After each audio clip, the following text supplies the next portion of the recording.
복음이 전도되는 그 과정에 그 걸림돌에 대해서 1세기 당시에 복음이 증거될 때 우리가 그 복음을 전하고 전도할 때 또 우리의 삶의 여정에도 그럴 수 있잖아요.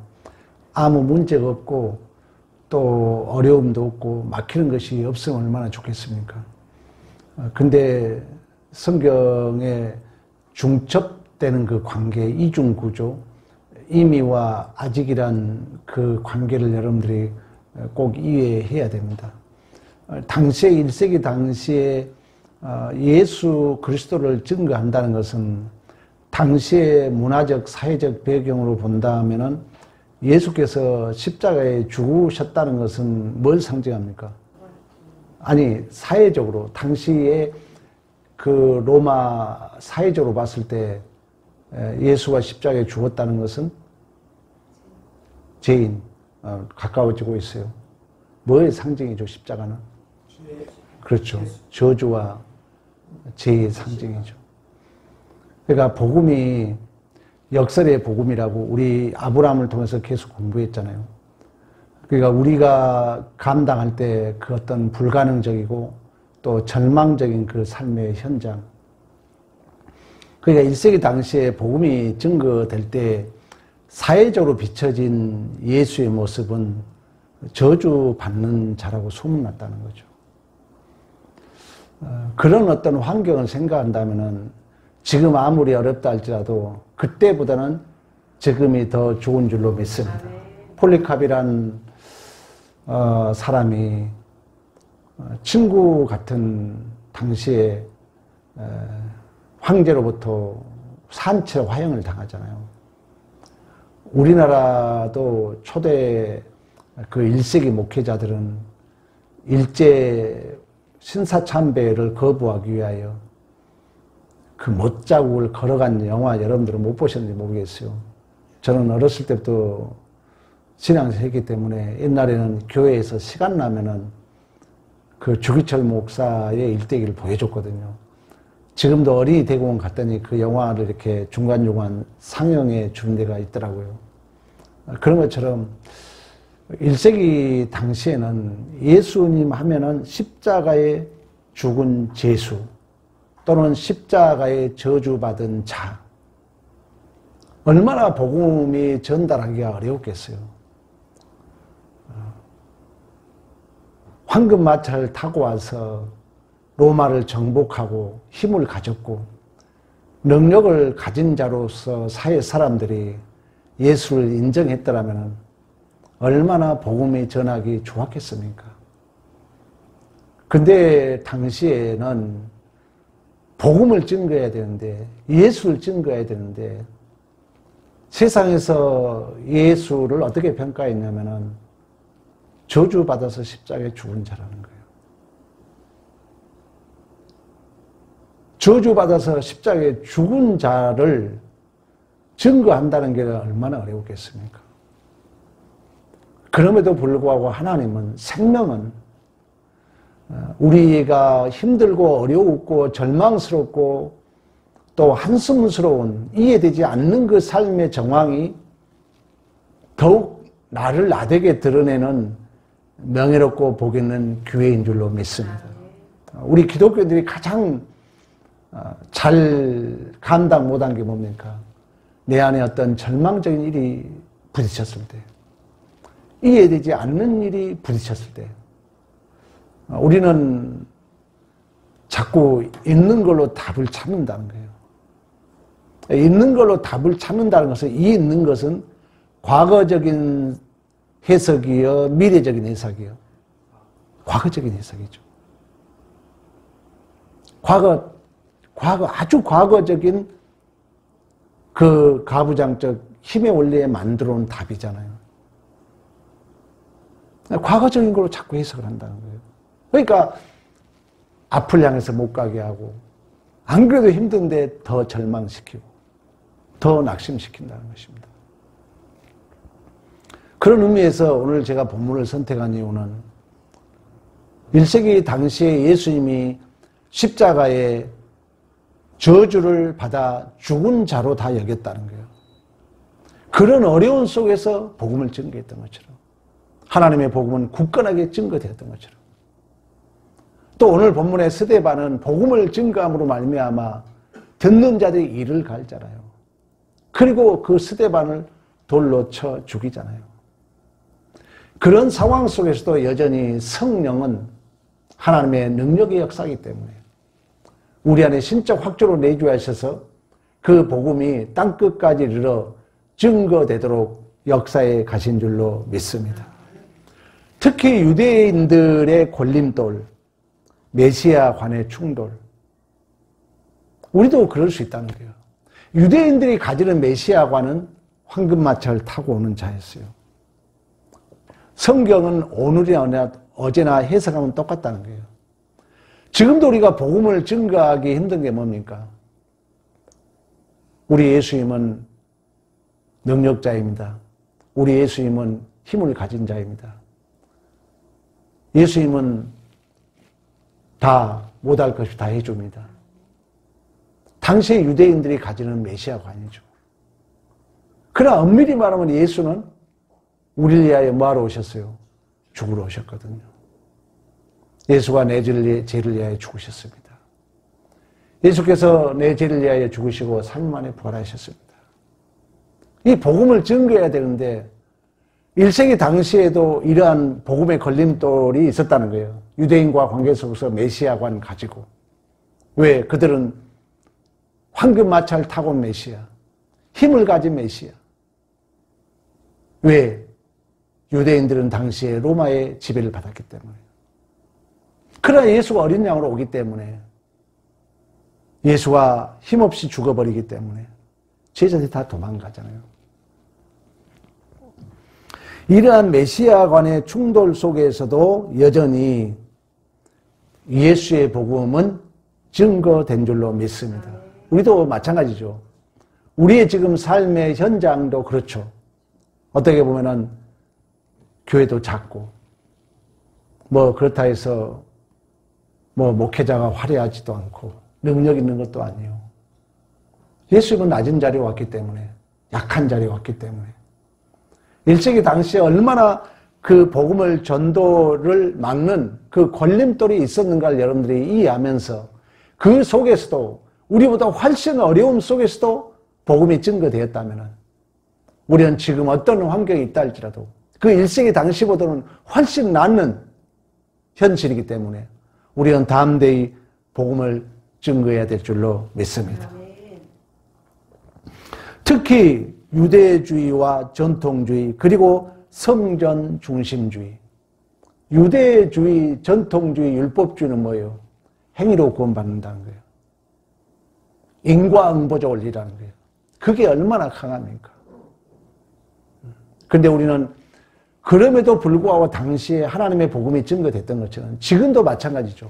얼마나 인과응보적 원리, 이원론주의, 선과 악의 원리. 그래서 우리나라가 지금 분열, 상처, 저주, 나 아니면 너는 나쁜 놈, 이런 이원론주의가 팽배한 이 말세지 말이잖아요.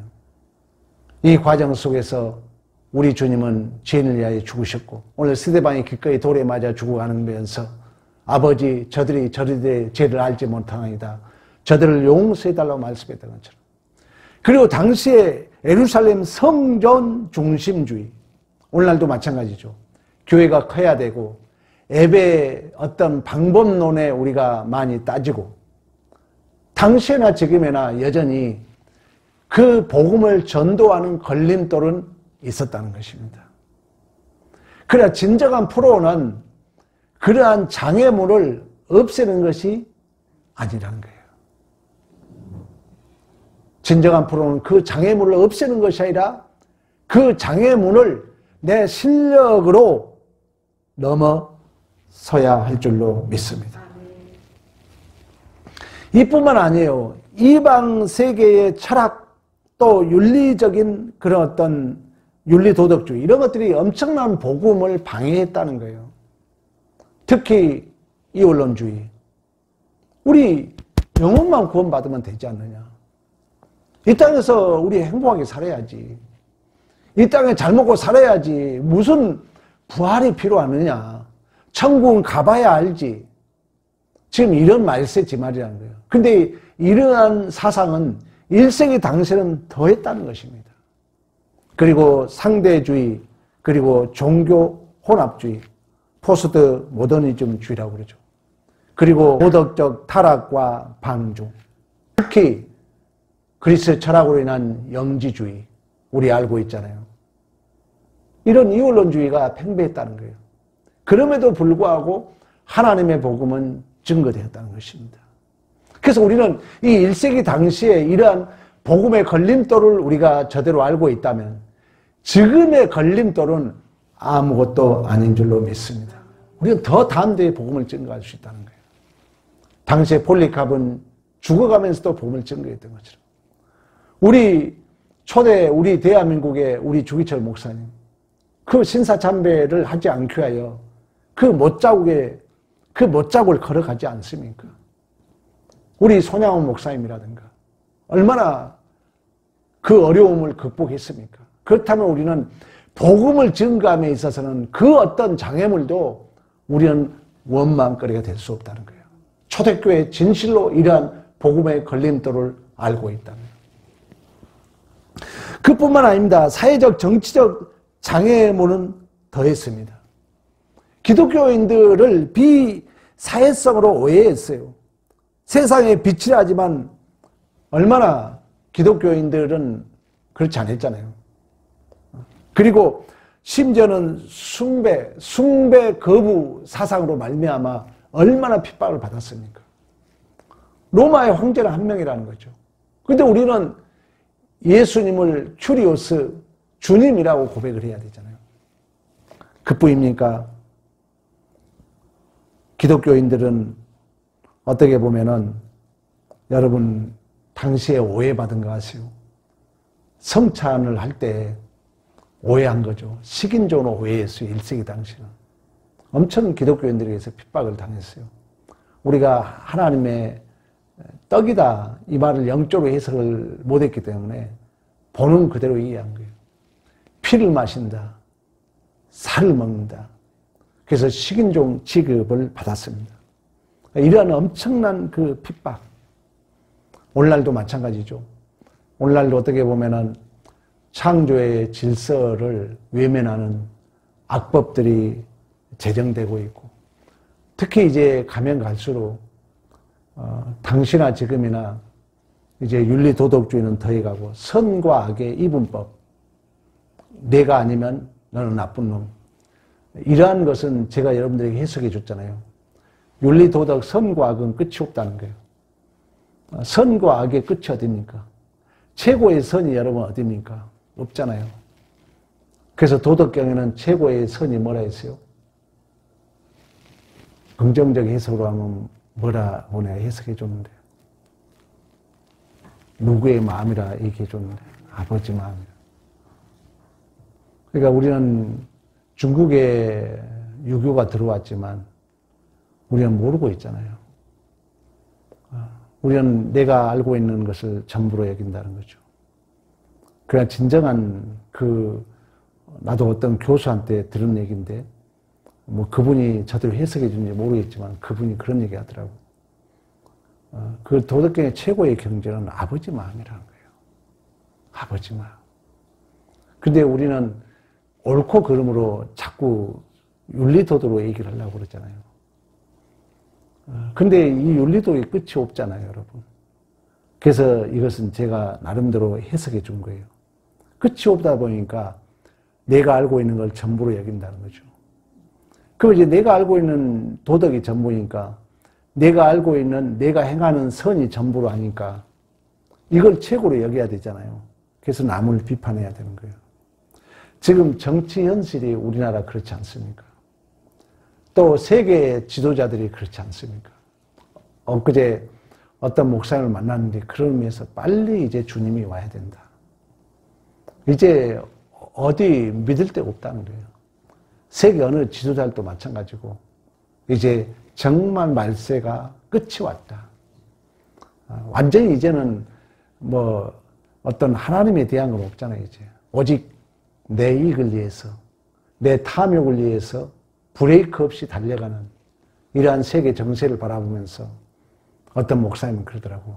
이제 정말 예수님이 빨리 와야 된다. 정말 주님이 올 때가 됐다. 그런 것처럼. 당시에나 지금이나 마찬가지예요. 그렇다 해서 우리는 겁먹을 게 없다는 거예요. 그보다 더한 시대도 하나님의 복음이 증거됐던 것처럼. 그보다 더 악한 시대 속에서도 하나님의 복음은 성경의 약속대로 세운번성 땅의 충만, 예수께서 진정한 그 하나님 나라의 구원의 복음을 십자가에서 이루셨고 이제 성령이 신적 확증으로 우리 안에 내주하셔서 너에게 성령을 주셔서 능력을 행하게 하려 하시며 말씀했던 것처럼 너희가 성령이 임하면 권능을 받고 예루살렘과 온 유대야 사마리아 땅끝까지 이르러 내 증인이 되라고 말씀했던 것처럼 하나님의 복음은 지금도 전파되고 있는 줄로 믿습니다. 그러니까 전도를 하지 않으면 교회는 존립 자체가 힘들다는 거예요. 모든 목적이 전도야. 내가 예수의 증인이라면. 우리가 이 전도에 있어 가장 많은 사람들이 그래요. 이 초대교회 복음 전도를 이해해야 된다. 진실로 이 초대교회 복음 전도가 얼마나 어려움 속에서 전도가 되었다는 걸 안다면 지금 시대에 우리가 전도를 안 해야 할 수 없다는 거예요.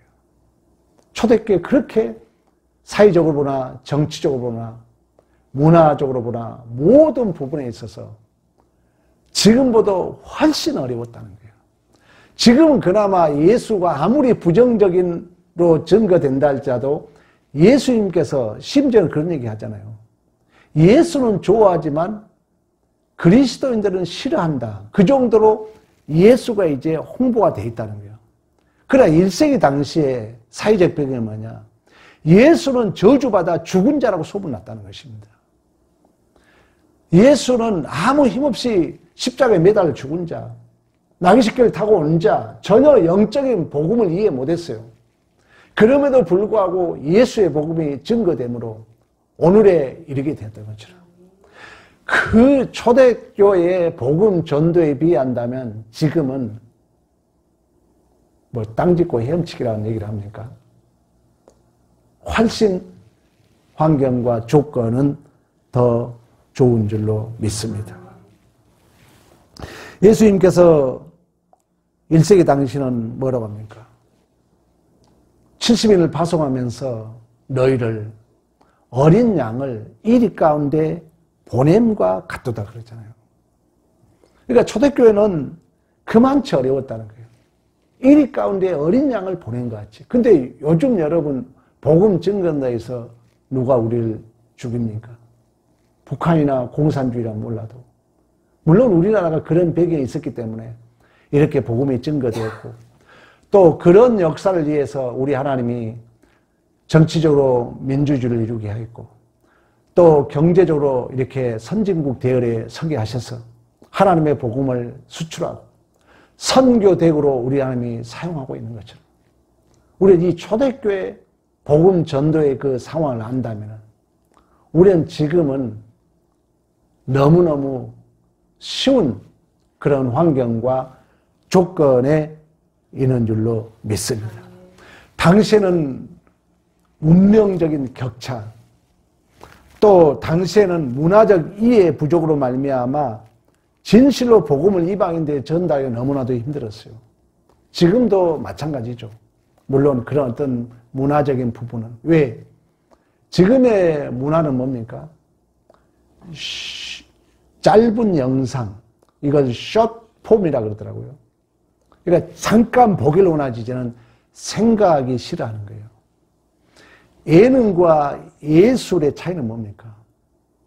예술은 생각을 해서 봐야 되잖아요.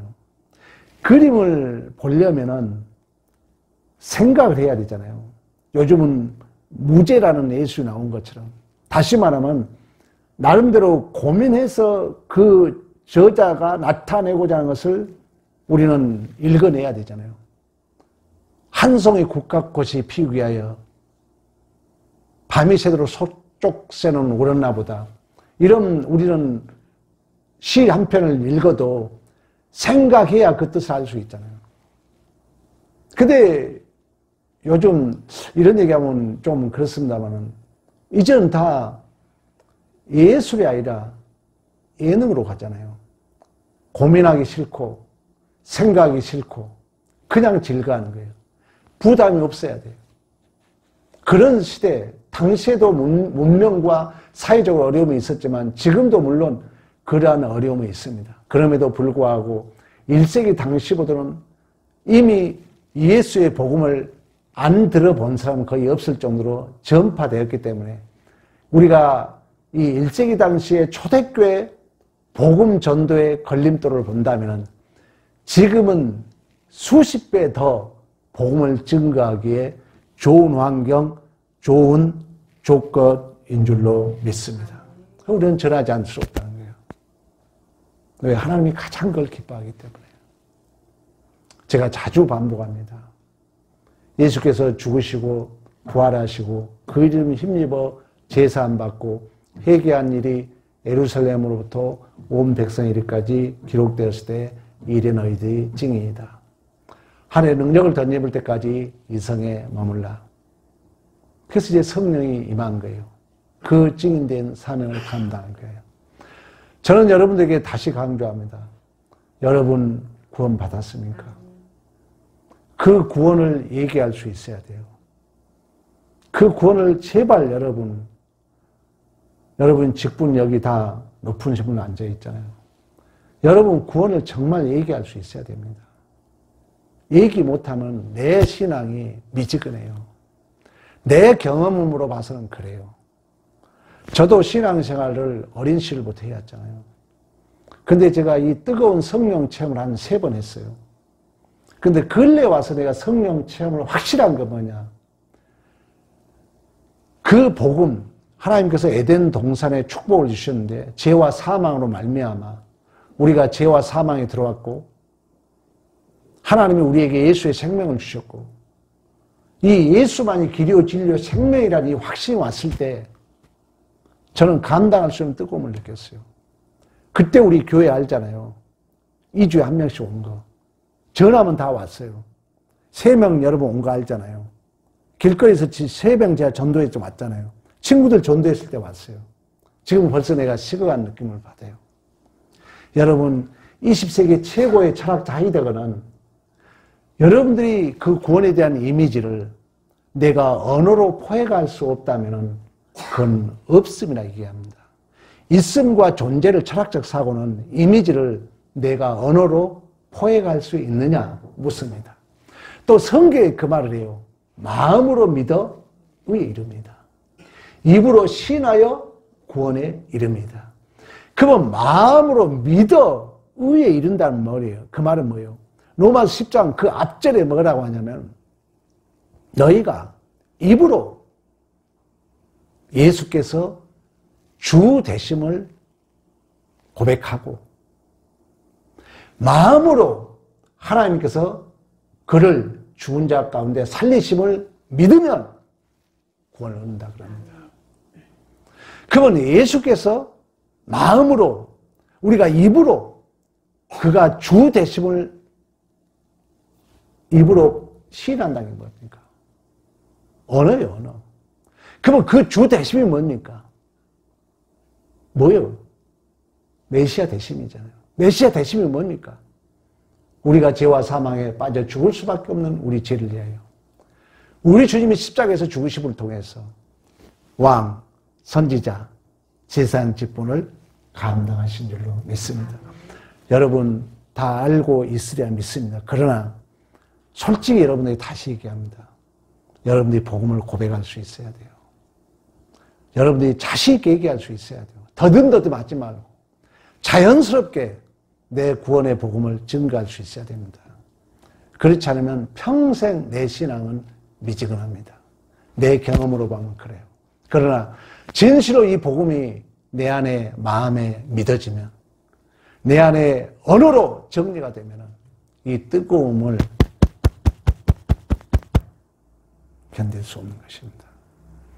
여러분 초대교회 복음이 증거되는 걸림돌이 얼마나 심했다는 것을 제가 짧게 얘기했지만 그럼에도 불구하고 복음이 증거됐던 것처럼 그때 비교하면 지금은 너무너무 좋은 환경이라는 거예요. 절대 우리는 원망할 수 없어요. 뭐 어쨌다 얘기할 수 없어요. 그 초대교회에 그러한 수많은 걸림돌이 있었음에도 불구하고 하나님의 복음이 증거됐던 것처럼 지금도 하나님의 복음은 누구를 통하여? 나를 통하여. 하나님의 복음은 나를 통하여 증거되기를 원합니다. 하나님은 나를 증인으로 세우시고 나를 대리자로 주인공으로서 세우셨습니다. 여러분 혹 다 잘하겠지만 혹이라도 나는 여러분에게 의문을 가지고 있어. 정말 복음을 여러분들 입으로 시인할 수 있겠는가?